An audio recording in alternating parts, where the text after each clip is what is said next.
의병부대 대장 홍범도가 이 일본에 맞서 연전연승을 거두었던 이때 홍범도의 삶을 정말 송두리째 뒤흔들어 버리는 엄청난 사건이 벌어집니다.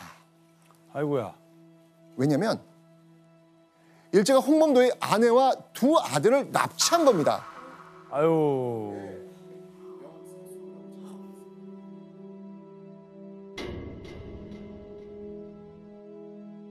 심지어 일제는요, 홍범도의 아내에게 홍범도를 회유할 편지를 쓰도록 강요합니다. 만약 이 회유의 편지를 쓰지 않으면 너 본인과 아들을 죽이겠다고.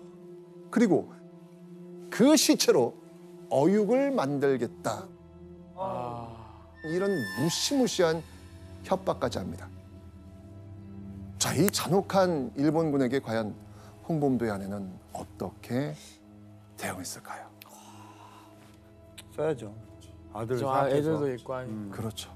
그런데 어떤 회유와 협박에도 홍범도의 부인은 완강히 거부하며 버팁니다. 자, 버티면 버틸수록 일제는 이 아내한테 어떻게 했을까요? 더 심하게 협박하고 협박하고 고문하고. 고문하고. 맞습니다. 결국 홍범도 아내는 고문 후유증으로 숨을 거둡니다.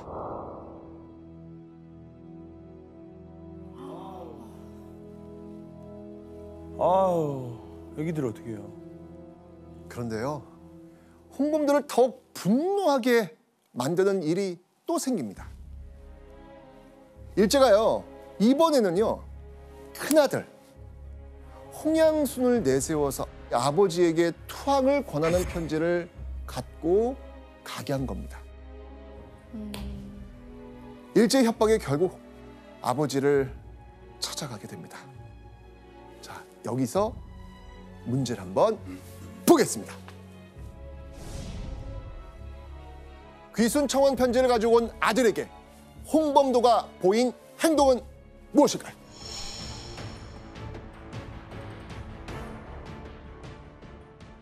결국 홍양순은요, 이후에 아버지의 뜻을 이어받아서 홍범도와 함께 항일 무장투쟁에 동참합니다. 자, 그런데요, 얼마 후 이런 일이 벌어집니다.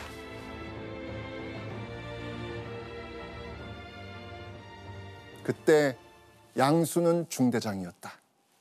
5월 18일 12시에 내 아들 양순이 죽었다.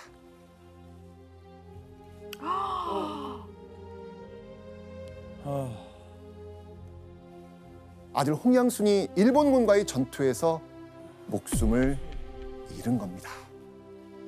불과 몇 개월 만에 연달아서 아내와 아들을 일제의 손에 잃어버린 거죠.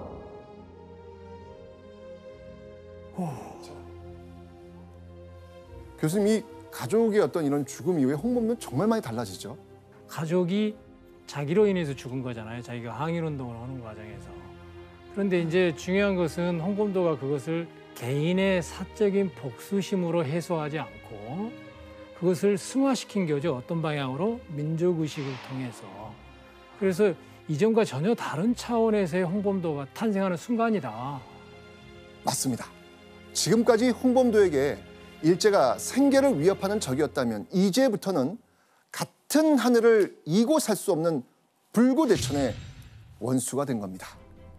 그리고 이 원수를 갚지 않는다면 홍범도의 이 비극은 의병 동료, 나아가 우리 민족이 함께 겪게 될 아픔이라고 생각했던 것이죠.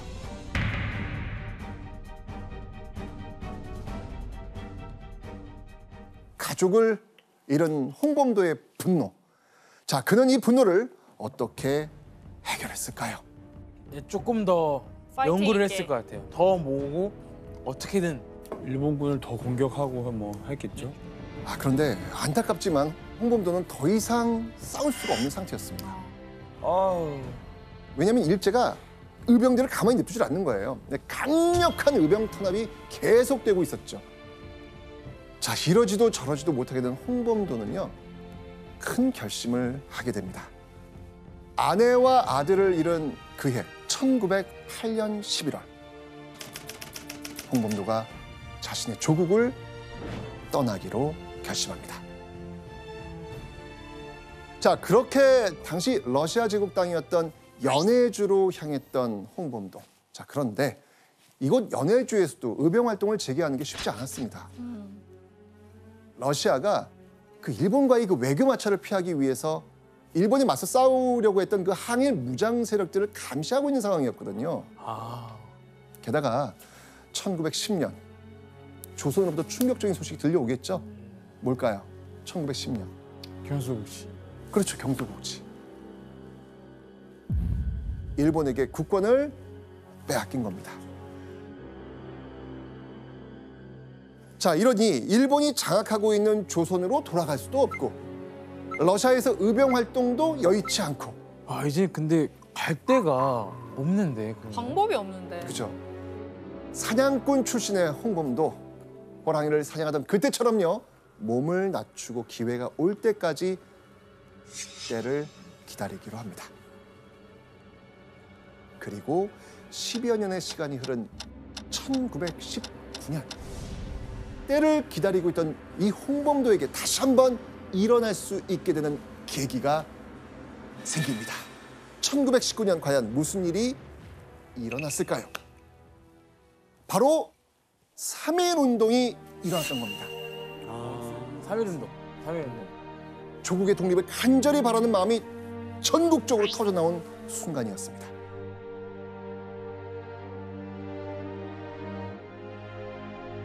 삼일운동 딱 떠오르는 그 소리. 대한독립 만세! 이런 저항의 바람이 불게 되니까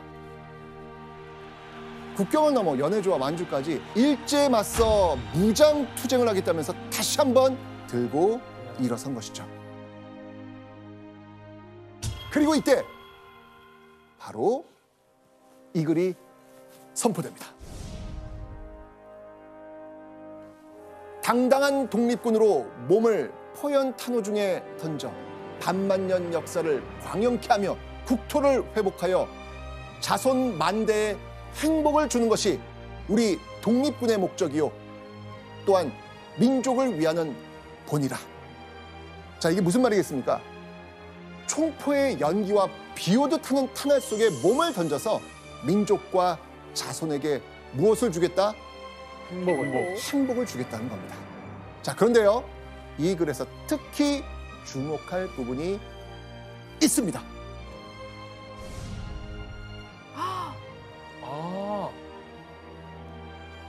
대한독립군 대장. 대장. 홍범도. 맞습니다. 1919년 만세운동 이후 이 모여든 의병을 홍범도가 군대 조직으로 재편해서 대한독립군이란 독립군 조직의 대장이 된 겁니다. 이때 홍범도의 나이가 52세였습니다. 시간 많이 지났군. 그렇죠. 쉰이 넘은 나이에 연해주 땅에서 그동안 준비했던 모든 자원을 총동원해서 이제 대한독립군 대장 홍범도가 된 겁니다. 10여 년을 기다렸던 순간이었습니다. 자, 그렇게 홍범도는요, 본격적인 독립전쟁을 위해서 300여 명의 대한독립군을 이끌고 이곳에 자리를 잡습니다. 바로 이 간도라는 지역이 있는데요. 그 중에서도 바로 북간도입니다. 북간도. 자, 그런데 왜 하필 북간도였을까요? 바로 뭔가 위니까. 바로 위니까. 그 이후 당시 이 북간도에는요, 조선인들이 아주 많이 살고 있었습니다. 게다가요, 이 북간도에는 다른 독립운동 단체들이 많이 있었거든요. 자, 그래서 홍범도는요, 이때 이 기회를 놓치지 않습니다.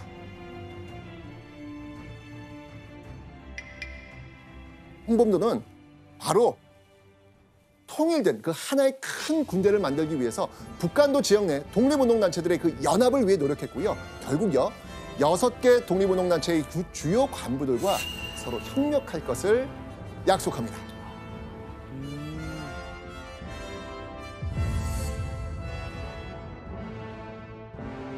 자, 이 700여 명에 달하는 연합 독립군의 총지휘를 맡았던 인물 누구였을까요?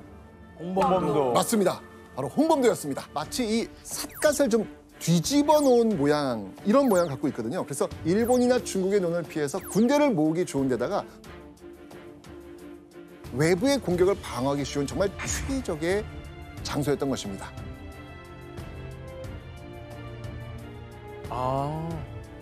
자, 이때 연합 독립군을 이끌고 있었던 홍범도의 전략, 과연 무엇이었을까요?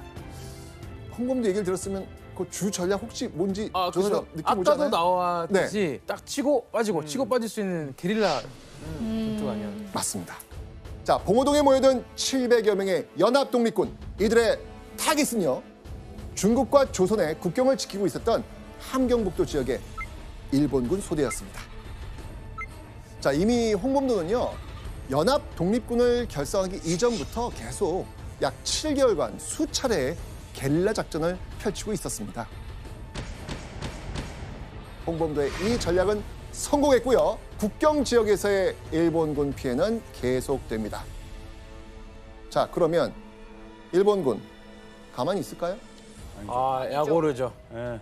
결국 화가 그냥 머리 끝까지 났던 일본군은요, 정말 무시무시한 부대로 이 독립군을 쫓아오게 됩니다. 바로 이 부대, 월강 추격대대. 어떤 뜻일 것 같아요, 월강? 그 보통 이렇게 월담? 어어어어. 담 넘는 거. 맞습니다. 강을 맞습니다. 건너서 추격하는 거예요. 그렇습니다. 맞습니다.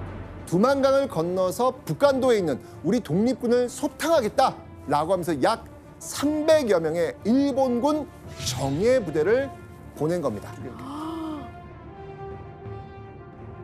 자, 그리고 이 일본군 추격대대는요, 중국의 아무런 사전 통보 없이 그냥 북간도로 넘어옵니다.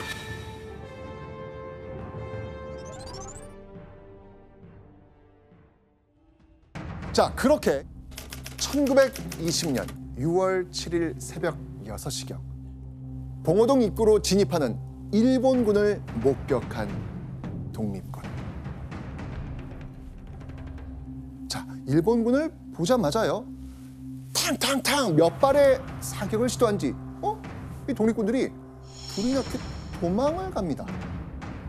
자, 대체 어떻게 된 일일까요? 일본군의 강력한 무력 앞에 막다른 골짜기로 도망가는 줄만 알았던 독립군. 사실은 일본군을 유인하고 있었던 것이죠. 와. 자, 그렇게 일본군이 독립군의 뒤를 쫓아서 이 봉오동 깊은 골짜기 한가운데로 들어선 그 순간, 전군 사격하라! 홍범도가 이끄는 연합 독립군들의 무차별 사격이 시작됩니다.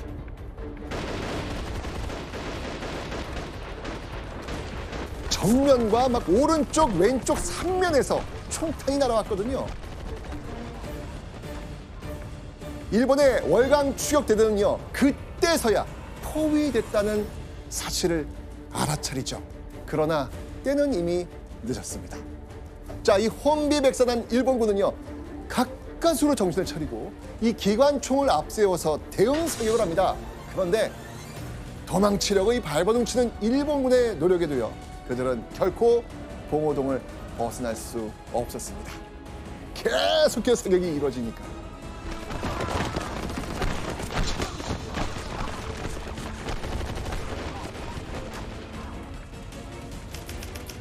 그렇게 봉오동에서 총격전이 계속되던 오후 4시 20분경 갑자기 이상한 일이 일어납니다.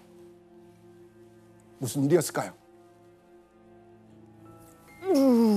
꽝! 갑자기 천둥 번개가 치더니 이 폭풍과 함께 비와 우박이 막 거세게 쏟아져 내린 겁니다. 자, 홍범도의 독립군도 이런 기상 상황 속에서 공격을 중단할 수밖에 없었겠죠. 자, 이때 일본군 어떻게 했을까요? 지금이자? 지금이다. 소강 상태를 틈타서 재빨리 도망칩니다. 그야말로 하늘이 내려준 기회였으니까요. 에이, 그래요. 정신없이 도망치던 일본군. 그런데 그들의 눈앞에 상상하지도 못한 한 무리가 나타납니다. 일본군은 이렇게 소리쳤죠. 독립군이다.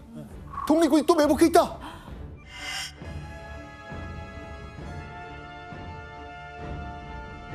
아니 그러면은 그 독립군이 그 일본군이 도망갈 거를 계산해서 기다리고 있었던 건가요? 과연 무엇이었을까요? 그렇게 이 총격전이 다시 가열차기 시작됩니다. 그런데 일본군이 총을 쏜 대상, 놀랍게도 독립군이 아니었습니다. 뭐라고요?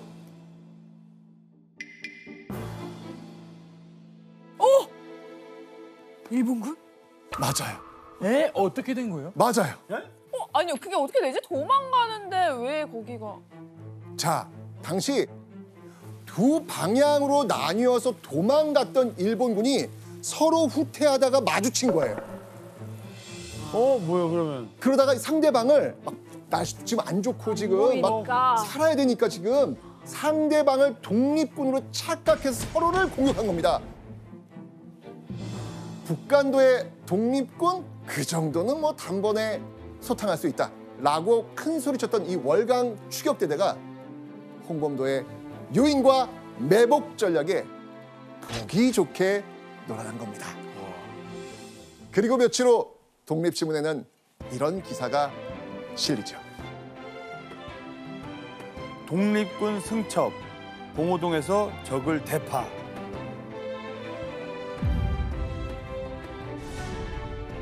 야, 이 독립신문에 봉오동에서 크게 이겼다는 승전보가 국내외 조선인들에게 날아든 겁니다. 자, 이렇게 홍범도, 그는 명실상부 독립군의 영웅이 된 겁니다.